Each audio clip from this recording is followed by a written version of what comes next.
एक बार फिर से स्वागत है आपका मेरे चैनल द हॉन्टेड माइक में। लेके आ गया हूँ एक क्राइम से रिलेटेड रियल स्टोरी आपके लिए। अगर आपने मेरे चैनल को सब्सक्राइब नहीं किया है तो इसको सब्सक्राइब कर लीजिए ऐसी क्राइम और हॉरर से रिलेटेड स्टोरीज सुनने के लिए। ये कहानी है दिल्ली की। इसका नाम रखा गया था दिल्ली क्राइम केस। दिल्ली, जनवरी 2023, रात के करीब 1:20 की यह बात है। एक पॉश सोसाइटी से फ्लैट नंबर 804 से अचानक पुलिस को एक कॉल आता है, लेकिन कॉल करने वाला कुछ बोलता नहीं, सिर्फ भारी सांसों की आवाज़ सुनाई देती है। फिर तुरंत पुलिस इसकी लोकेशन ट्रैक करती है और 15 मिनट के अंदर टीम वहाँ पहुँच जाती है। फ्लैट के अंदर लॉक था, कोई जवाब नहीं। दरवाज़ा तोड़ा जाता है और अंदर जो नज़ारा था वह किसी फिल्म से कम नहीं था।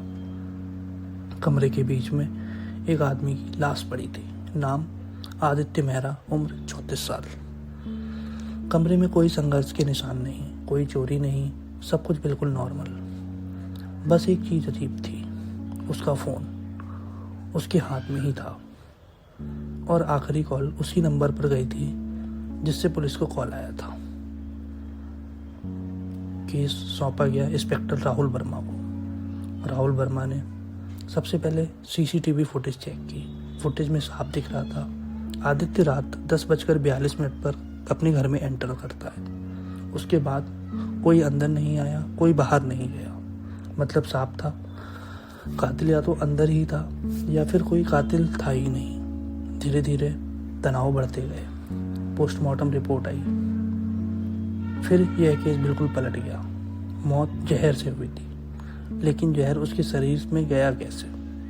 पुलिस ने इस पे इन्वेस्टिगेशन की। फॉरेंसिक टीम ने पूरा घर का गांठ डाला। तभी किचन में एक ग्लास मिला जिस पर सिर्फ आदित्य के ही फिंगरप्रिंट थे। लेकिन कहानी में ट्विस्ट तब आया जब एक कॉल रिकॉर्डिंग सामने आई। आदित्य पिछले 3 दिनों से एक ही नंबर पर बार बार कॉल कर रहा था। वो नंबर किसी और का नहीं बल्कि उसकी एक्स गर्लफ्रेंड नेहा का था। नेहा को पूछताछ के लिए बुलाया गया। पहले तो उसने साफ मना कर दिया, लेकिन जब उसे ये सारे सबूत दिखाए गए तो वो टूट गई। नेहा ने कबूल किया, मैंने उसे मारने का प्लान बनाया था, लेकिन उसे हाथ तक नहीं लगाया। मतलब मैं उसे नहीं मार पाई।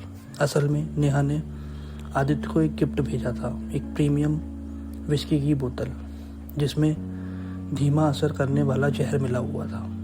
आदित्य ने वही शराब पी और जब उसे अपनी हालत बिगड़ती दिखी तो उसने मदद के लिए कॉल किया, लेकिन तब तक बहुत देर हो चुकी थी। नेहा को गिरफ्तार कर लिया गया।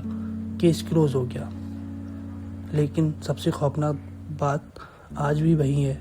उस रात पुलिस को जो कॉल आया था वह सिर्फ एक कॉल नहीं था, वो एक मरते हुए इंसान की आखिरी कोशिश थी।